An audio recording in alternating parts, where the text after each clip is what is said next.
दुर्गा सप्तशती, जिसे चंडी पाठ भी कहा जाता है, मार्कंडेय पुराण का एक महत्वपूर्ण भाग है।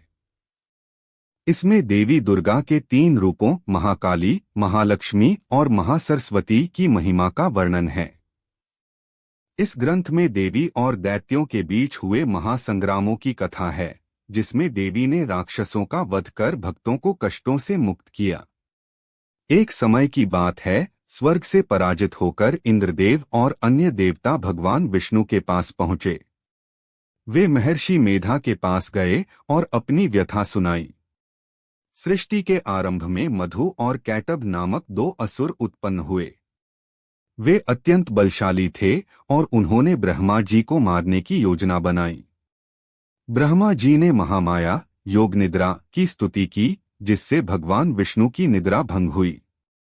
विष्णु जी ने उन असुरों से 5000 वर्षों तक युद्ध किया, लेकिन वे नहीं मरे। तब देवी ने उन्हें मोह में डाल दिया। मधु और कैटभ ने अहंकार में आकर कहा, तुम हमसे जो वर मांगना चाहो मांग लो।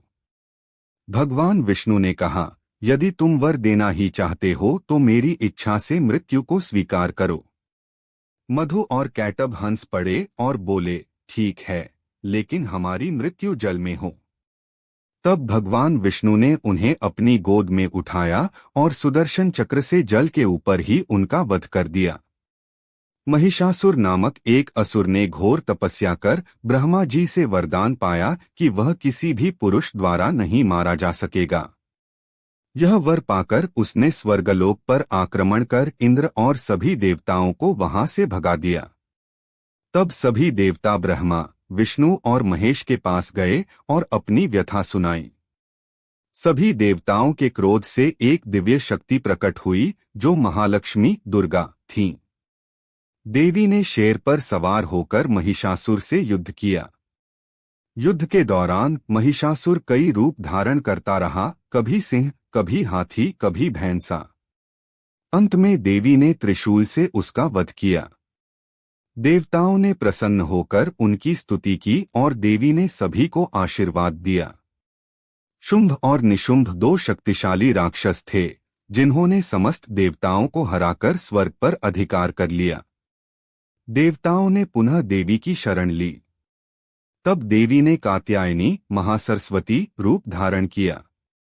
उन्होंने चंडमुंड, रक्तबीज और अंत में शुंभनिशुंभ का वध किया। रक्तबीज को वरदान था कि उसकी जितनी भी बूंदें धरती पर गिरेंगी, उतने ही नए राक्षस उत्पन्न होंगे।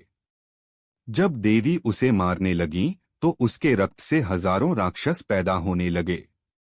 तब देवी ने काली का रूप धारण किया और उसका सारा रक्त पी लिया, जिससे उसका वध संभव हो सका। अंततः देवी ने शुंभ और निशुंभ का भी वध किया और देवताओं को स्वर्ग पुनः प्राप्त हुआ। देवी ने कहा, जब भी संसार में अधर्म बढ़ेगा, मैं अलग अलग रूपों में जन्म लूंगी और दुष्टों का नाश करूंगी। देवताओं ने देवी की स्तुति की और देवी ने उन्हें विजय एवं समृद्धि का आशीर्वाद दिया। कहानी पसंद आए तो लाइक करें और चैनल को सब्सक्राइब जरूर करें।